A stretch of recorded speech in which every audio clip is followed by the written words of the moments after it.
Apa itu perlindungan hukum? Menurut Andi Hamzah, perlindungan hukum dimaknai sebagai daya upaya yang dilakukan secara sadar oleh setiap orang maupun lembaga pemerintah dan swasta yang bertujuan mengusahakan pengamanan, penguasaan, dan pemenuhan kesejahteraan hidup sesuai dengan hak-hak asasi yang ada. Suatu perlindungan dapat dikatakan sebagai perlindungan hukum apabila mengandung unsur-unsur berikut: adanya perlindungan dari pemerintah kepada warganya, B. Jaminan kepastian hukum, C. Berkaitan dengan hak-hak warga negara, D. Adanya sanksi hukuman bagi pihak yang melanggarnya. Penegakan hukum merupakan syarat terwujudnya perlindungan hukum. Kepentingan setiap orang akan terlindungi apabila hukum yang mengaturnya dilaksanakan baik oleh masyarakat maupun aparat penegak hukum. Pentingnya perlindungan hukum. Perlindungan dan penegakan hukum sangat penting dilakukan karena dapat mewujudkan hal-hal berikut ini. A. Tegaknya supremasi hukum. Bermakna bahwa hukum mempunyai kekuasaan mutlak dalam mengatur pergaulan manusia dalam berbagai macam kehidupan. B. Tegaknya keadilan. Tujuan utama hukum mewujudkan keadilan bagi setiap warga negara. Setiap warga negara dapat menikmati haknya dan melaksanakan kewajibannya, merupakan wujud dari keadilan tersebut. Yang C. Mewujudkan perdamaian dalam kehidupan di masyarakat. Perdamaian akan terwujud apabila semua merasa dilindungi dalam segala bidang kehidupan. Hal itu akan terwujud apabila aturan-aturan yang berlaku dilaksanakan. Proses penegakan hukum merupakan salah satu upaya menjadikan hukum sebagai pedoman dalam setiap perilaku masyarakat maupun aparat atau lembaga penegak hukum. Penegakan hukum merupakan syarat terwujudnya perlindungan hukum. Kepentingan setiap orang akan terlindungi apabila hukum yang mengaturnya dilaksanakan baik oleh masyarakat ataupun aparat penegak hukum. Misalnya, perlindungan hukum konsumen akan terwujud apabila Undang-Undang Perlindungan Konsumen dilaksanakan. Hak cipta yang dimiliki oleh seorang juga akan terlindungi apabila ketentuan mengenai hak cipta juga dilaksanakan. Pentingnya penegakan hukum. Penegak hukum yakni pihak-pihak yang secara langsung terlibat dalam bidang penegakan hukum. Penegak hukum harus menjalankan tugasnya dengan baik sesuai dengan peranannya masing-masing yang telah diatur dalam peraturan perundang-undangan. Menjalankan tugas tersebut dilakukan dengan mengutamakan keadilan dan profesionalisme, sehingga menjadi panutan masyarakat serta dipercaya oleh semua pihak termasuk semua anggota masyarakat. Ada 5 faktor yang menjadi penilaian proses hukum yang dilaksanakan, yakni pertama, hukum harus jelas dan adil. Kedua, sarana dan prasarana yang cukup. Ketiga, rakyat paham hukum. Keempat, kepercayaan rakyat terhadap kehidupan hukum. Dan kelima, kepercayaan rakyat terhadap penegakan hukum. Hukum harus jelas dan adil. Bila tidak jelas, memudahkan orang melanggar hukum. Sarana dan prasarana yang cukup artinya suatu daerah harus memiliki institusi penegak hukum. Bisa dibayangkan bila tidak ada institusi penegakan hukum di tempat tersebut, bagaimana rakyat harus paham hukum? Artinya rakyat tidak ada yang tidak paham hukum atau error in juris. Bila berada di dunia hukum, begitu undang-undang disahkan dianggap sudah tahu hukum.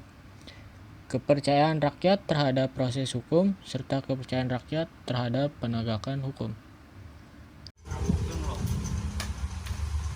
Peranan lembaga hukum. Peranan lembaga hukum sangatlah penting untuk menunjang terbentuknya atau terlaksananya hukum.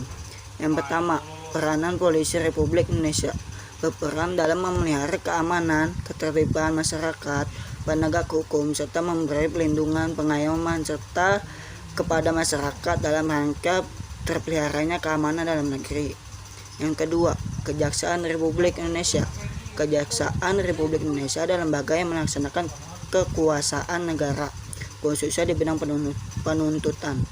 Penuntutan merupakan tindakan jasa untuk melimpahkan perkara pidana ke pengadilan negeri yang berwenang dalam dan menurut cara diatur dalam undang-undang, dengan permintaan supaya diperiksa dan diputusi oleh hakim di sidang pengadilan.